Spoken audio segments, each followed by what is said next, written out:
अपने जंगी जेट का बदला ईरान के एटमी प्लांट पर हमला करके लिया।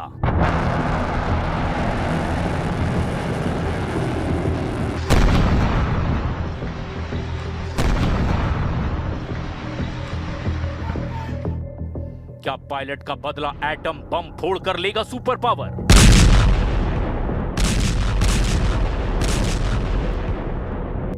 ईरान के बुशर न्यूक्लियर प्लांट के करीब धमाके शुरू हो गए हैं। अमेरिका इजराइल के कई बम बुशर में फटे हैं। परमाणु सेंटर पर हमले के बाद international atomic energy agency action में आ गई है, क्योंकि परमाणु पावर हाउस पर हुए हमले से अगर रेडिएशन फैला तो तबाही का अंदाजा लगाना मुश्किल हो जाएगा। ईरान के विदेश मंत्री अब्बास अराक्ची ने बुशर एटमी सेंटर पर हमले के बाद ट्रंप को ऐसी तस्वीर दिखाई जिससे उनका दिमाग खराब हो गया है। अब्बास अराक्ची ने सोशल मीडिया पोस्ट कर लिखा, इजराइल यूएस ने अब तक हमारे बुशर प्लांट पर 4 बार बमबारी की है। Radio active fall out GCC यानी खाड़ी देशों की राजधानी में जिंदगी खत्म कर देगा, तेहरान में नहीं। ईरान ने धमकी दी है कि उसके परमाणु सेंटर पर हो रहे हमले नहीं रुके तो खाड़ी में दुश्मन देशों की राजधानी पर एटमी जहर से हमला होगा। मगर अमेरिका का मूड बहुत ज्यादा खराब है। उसके जंगी जेट को ईरान ने मार गिराया है।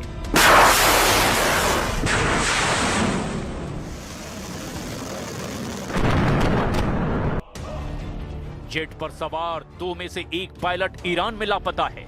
क्या ट्रंप का पायलट ईरान के जागरोस पहाड़ में फंस गया है? क्या ट्रंप का जंगी लड़ाका ब्लू बैटल ग्राउंड के ट्रैप में उलझा है? या फिर ईरान के रडार पर आ गया है युद्ध का गेम चेंजर पायलट? एक जेट का शिकार कर ईरान युद्ध में पूरी तरह हावी हो गया है। नतीजे में अमेरिका इजराइल बौखलाकर बेहिसाब बारूद बरसाने लगे हैं। तेहरान से एस्फान तक बमबारी हो रही है। मशहद से बुशर तक मिसाइलें फट रही है। लेकिन ईरान भी कम नहीं। ईरान की सेना के साथ अब कबीले भी युद्ध में कूद पड़े हैं। ये दृश्य देखिए, कैसे अमेरिका के सबसे खूंखार फाइटर हेलीकॉप्टर ब्लैक हॉक को ईरान के लड़ाके राइफल से ढेर करने की कोशिश में जुटे हैं। द न्यूयॉर्क टाइम्स ने अमेरिकी इंटेलिजेंस के हवाले से चौंकाने वाली रिपोर्ट दी है।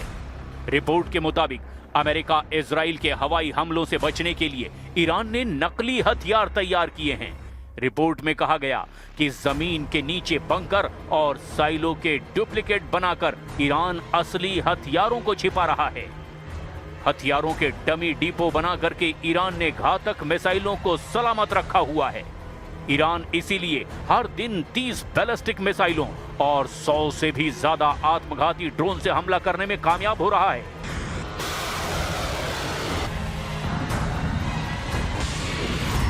ईरान के 2 बेजोड़ हथियारों ने ईरान को अब और ज्यादा घातक बना दिया है। इसमें एक है क्लस्टर बम और दूसरा है suicide drone series Shahid drone. Israel में क्लस्टर बमों का कोहराम है तो खाड़ी देशों में शाहिद ड्रोन के धमाकों ने तहलका मचा रखा है। लेकिन खाड़ी देश ईरान से बचने का सेफ रूट तलाशने में जुटे हैं। इटली की प्रधानमंत्री जॉर्जिया मेलोनी का कतर पहुंचना इसी का सिग्नल माना जा रहा है। युद्ध के बीच मेलोनी खाड़ी में 3 देशों का दौरा कर रही हैं। मेलोनी सऊदी अरब, कतर और संयुक्त अरब अमीरात में युद्ध टेंशन को जल्द खत्म करने की कोशिश में जुटी हैं।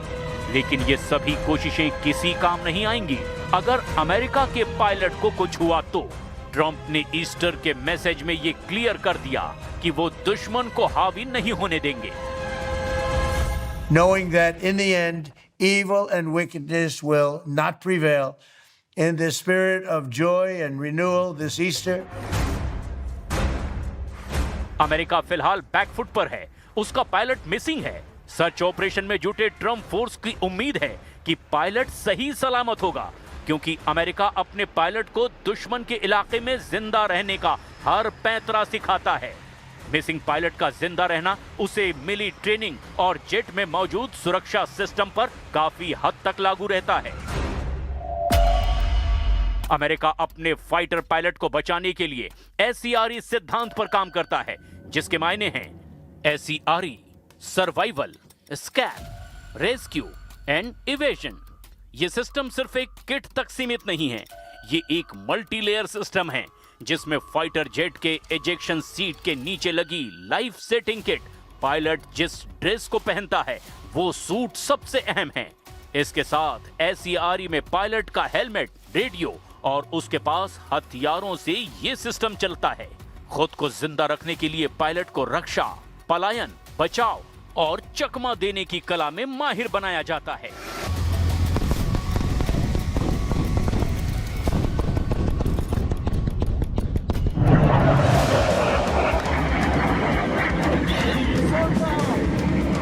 अमेरिकी पायलट दुश्मन के दुर्गम इलाके में फंसा है, जहां हर इंसान उसके खून का प्यासा है, जहां भूख प्यास उसकी जान की दुश्मन है।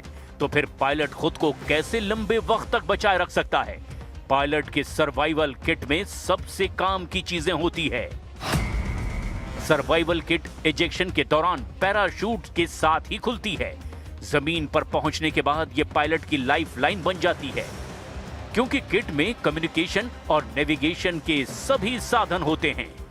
पायलट सर्वाइवल रेडियो की मदद से रेस्क्यू टीमों से संपर्क कर सकता है। किट में मौजूद कंपास, सिग्नल मिरर और GPS बीकन पायलट को लोकेशन पता लगाने और उसे शेयर करने के काम आते हैं। ईरान जहां जाग्रोस जैसा पहाड़ है, जहां बड़ा रेगिस्तान है, वहां सर्वाइवल किट पायलट के लिए वरदान बन सकती है। अगर अमेरिका के पायलट ने समुद्र में एजेक्ट किया तो सर्वाइवल किट उसी हिसाब से बदली होगी। पानी में सर्वाइवल किट में हवा भरने वाली लाइफ राफ्ट और सी डाई काम आती है। सी डाई ऐसा केमिकल है जो पानी में फैलकर चमकीला रंग बनाता है, जिससे पायलट दूर आसमान से पानी पर दिखाई देने लगता है। F-15E जेट के पायलट हाईटेक गैजेट से पूरी तरह लैस होते हैं।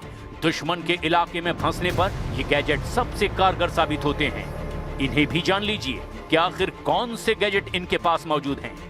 आधुनिक सर्वाइवल रेडियो, ये एक छोटा वाटरप्रूफ और शॉक प्रूफ रेडियो है जो एनक्रिप्टेड यानी कि गुप्त सिग्नल भेजता है।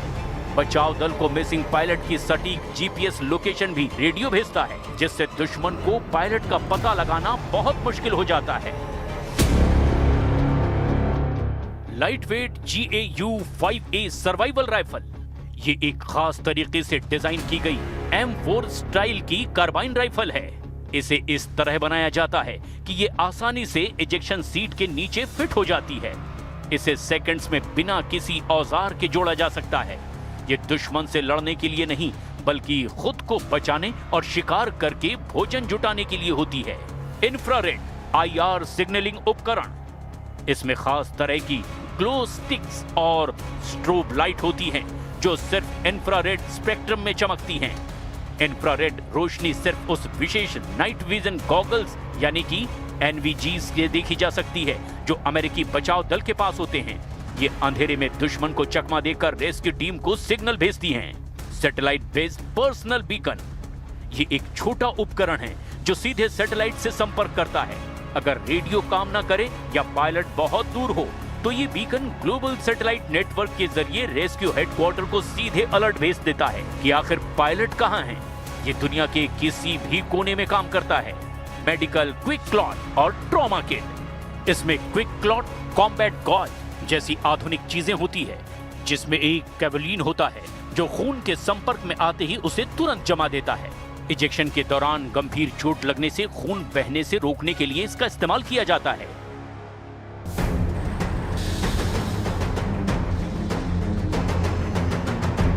ये सारे हथियार और गैजेट्स तब तक काम आएंगे जब तक ईरान के रिवॉल्यूशनरी गार्ड पायलट से दूर हैं। ईरान के खूंखार लड़ाकों की रेंज में अगर पायलट आया तो सरेंडर के अलावा कोई रास्ता नहीं होगा। ईरान भी यही चाहता है कि अमेरिका के पायलट को कब्जे में लेकर ट्रंप से बराबरी की डील की जाए।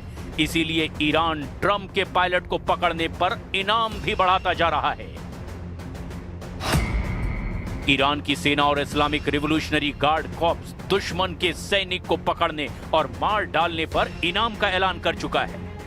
हगिलुयेह और बोयर अहमद प्रांत के गवर्नर ने अमेरिकी पायलट को पकड़कर सौंपने पर 10 अरब तोमान यानी करीब 55 लाख रुपए देने की बात कही है।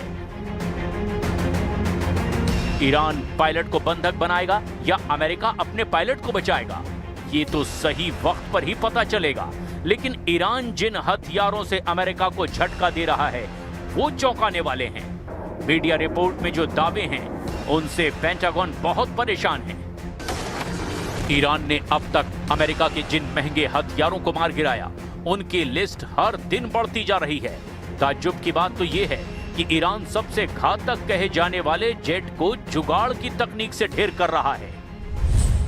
साउथ चाइना मॉर्निंग पोस्ट की एक रिपोर्ट में F-35 को गिराने के लिए चीन के एक इंजीनियर की सलाह पर ईरान के काम करने की संभावना जाहिर की गई। असल में चीन के एक इंजीनियर ने हाल ही में एक वीडियो बनाया था जिसमें यह बताया गया कि कैसे F-35 को आसानी से मार गिराया जा सकता है। यह वीडियो फारसी सबटाइटल के साथ तैयार किया गया जिसमें बताया गया कि कैसे इंफ्रारेड मिसाइलों, मोबाइल लॉन्चरों और तात्कालिक सेंसरों जैसे आसानी से मिलने वाले और कम लागत वाले